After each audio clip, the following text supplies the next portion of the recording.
সমস্যাটা আজকের না, সরি, দীর্ঘকালের পুঁজিভূত সমস্যা। প্রথম সমস্যাটি হচ্ছে যে বাংলাদেশ একটা দরিদ্র দেশ এবং বাংলাদেশে অর্থনৈতিক কর্মকাণ্ডের মূল জায়গা হচ্ছে ঢাকা। আজকের না, অতি সুদূর অতীত থেকে এখানে আপনারা যখন কিছুক্ষণ আগে বলছিলেন আমাদের কমোডর সাহেব, তারা আপনার যখন ঢাকা নগর হিসাবে গড়ে উঠতে শুরু করে সেই সুলতান আমল থেকে বা মুঘল আমল থেকে, তখন থেকে কিন্তু এই বুড়িগঙ্গা ভিত্তিক নদী ভিত্তিক থেকে শুরু হয়েছে এবং বাংলাদেশের মানুষ যারা ব্যবসা বাণিজ্য করতেন তারা সবাই এখানেই আসা শুরু করেছেন। এখন তো ঢাকা মূল জায়গা, কেন্দ্র একেবারে অল ইকোনমিক অ্যাক্টিভিটিসের। ফলে এখানে দুটো কালচার গড়ে উঠেছে।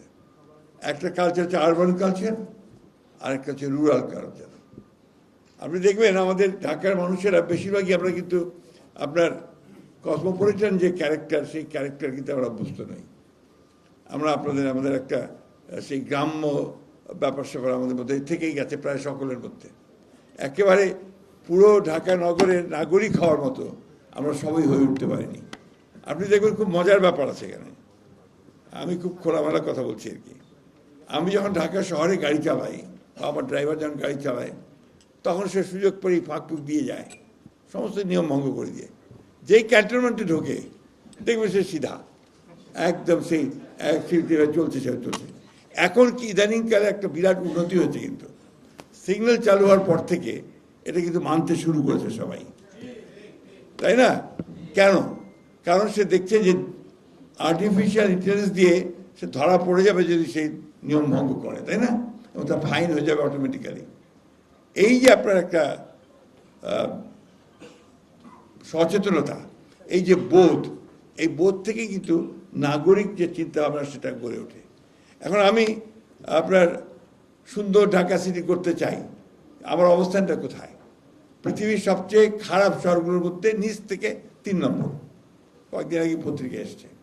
এটা একটা হারকুলিয়ান টাস্ক। এত সহজে আজকে আমাদের ইয়াং প্রশাসক মহোদয় তিনি যদি মনে করেন যে উনি রাতারাতি সব বদলে ফেলবেন, পারবেন না।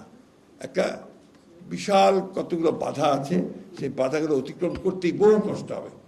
প্রথম কষ্টটা হচ্ছে কি, যে উনি খুব অসহায়। উনি সব সিদ্ধান্ত একা নিতে পারবেন না, তার সিটি কর্পোরেশন নিতে পারবে না।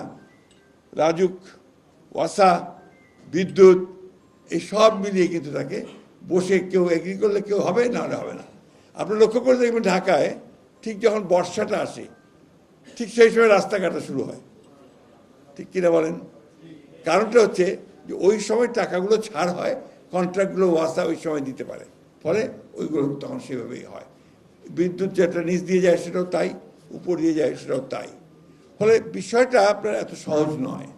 আজকে আমাদের কমোডর সাহেব যে পেপার প্রেজেন্ট করেছেন আমার খুব ভালো লেগেছে।